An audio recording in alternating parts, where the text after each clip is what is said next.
When will they return? That I cannot honestly say. Are they okay? That I cannot honestly say. Will they return? There was a long pause. Have faith, the Camerlengo said. Then he walked out of the room.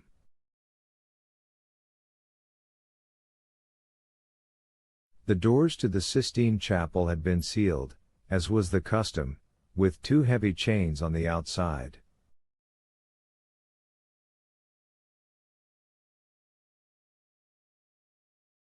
Four Swiss guards stood watch in the hallway beyond. Mortati knew the only way the doors could be opened now, prior to electing a pope, was if someone inside fell deathly ill, or if the Preferiti arrived.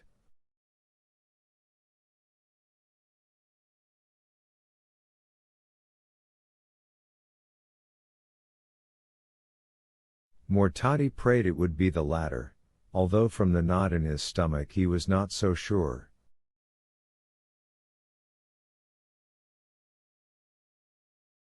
Proceed as we must, Mortati decided, taking his lead from the resolve in the Camerlengo's voice.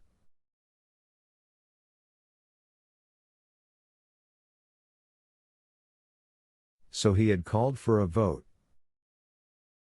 What else could he do? It had taken 30 minutes to complete the preparatory rituals leading up to this first vote.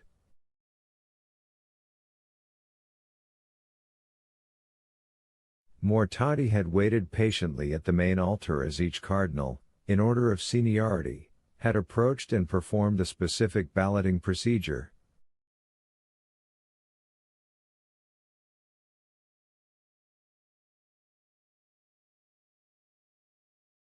Now, at last, the final cardinal had arrived at the altar and was kneeling before him.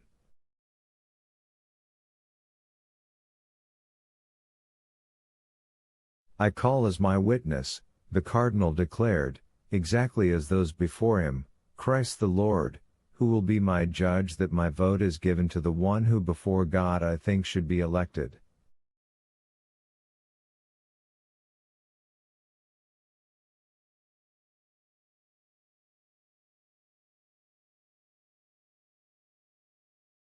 The cardinal stood up. He held his ballot high over his head for everyone to see.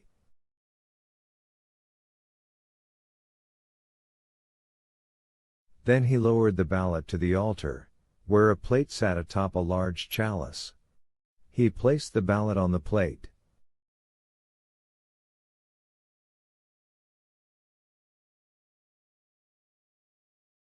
Next he picked up the plate and used it to drop the ballot into the chalice.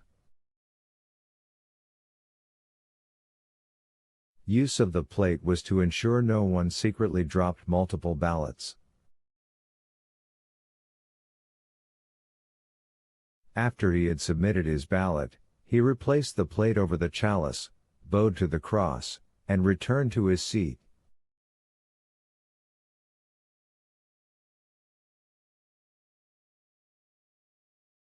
The final ballot had been cast. Now it was time for Mortati to go to work.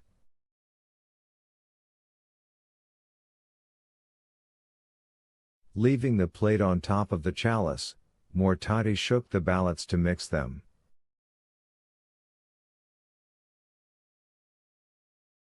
Then he removed the plate and extracted a ballot at random. He unfolded it. The ballot was exactly 2 inches wide. He read aloud for everyone to hear.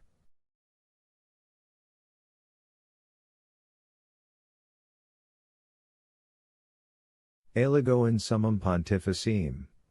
He declared, reading the text that was embossed at the top of every ballot.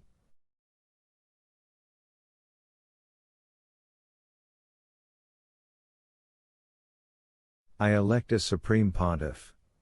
Then he announced the nominee's name that had been written beneath it.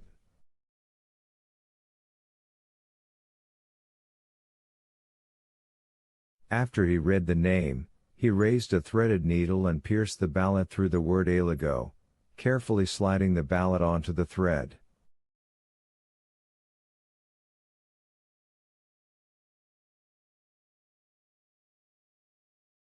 Then he made note of the vote in a logbook. Next, he repeated the entire procedure. He chose a ballot from the chalice, read it aloud, threaded it onto the line, and made note in his log.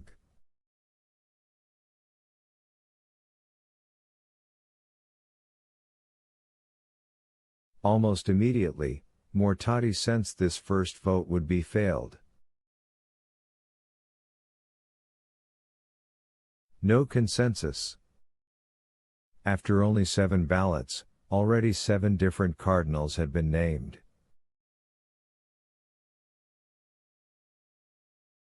As was normal, the handwriting on each ballot was disguised by block printing or flamboyant script.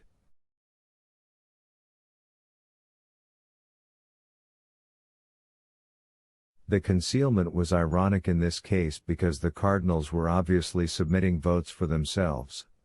This apparent conceit, Mortati knew, had nothing to do with self-centered ambition.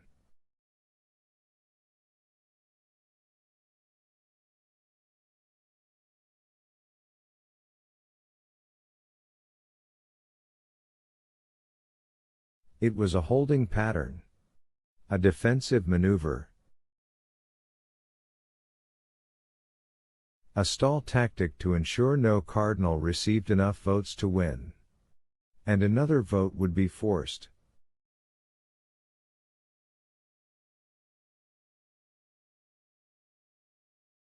The cardinals were waiting for their preferiti.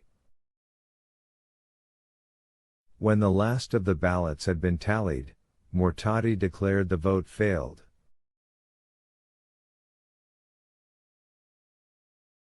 He took the thread carrying all the ballots and tied the ends together to create a ring. Then he laid the ring of ballots on a silver tray.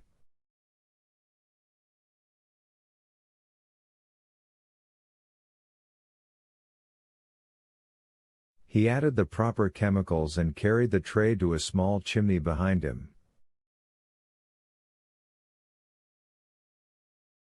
Here he lit the ballots. As the ballots burned, the chemicals he'd added created black smoke. The smoke flowed up a pipe to a hole in the roof where it rose above the chapel for all to see.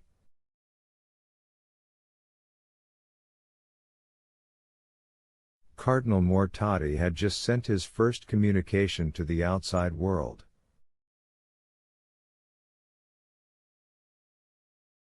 One balloting. No Pope. 69. Nearly asphyxiated by fumes, Langdon struggled up the ladder toward the light at the top of the pit.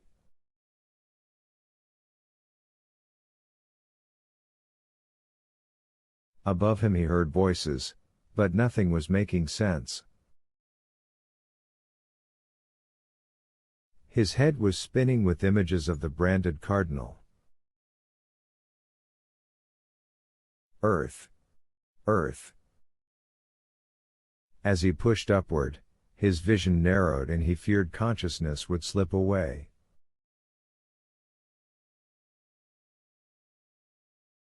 Two rungs from the top, his balance faltered. He lunged upward trying to find the lip, but it was too far. He lost his grip on the ladder and almost tumbled backward into the dark.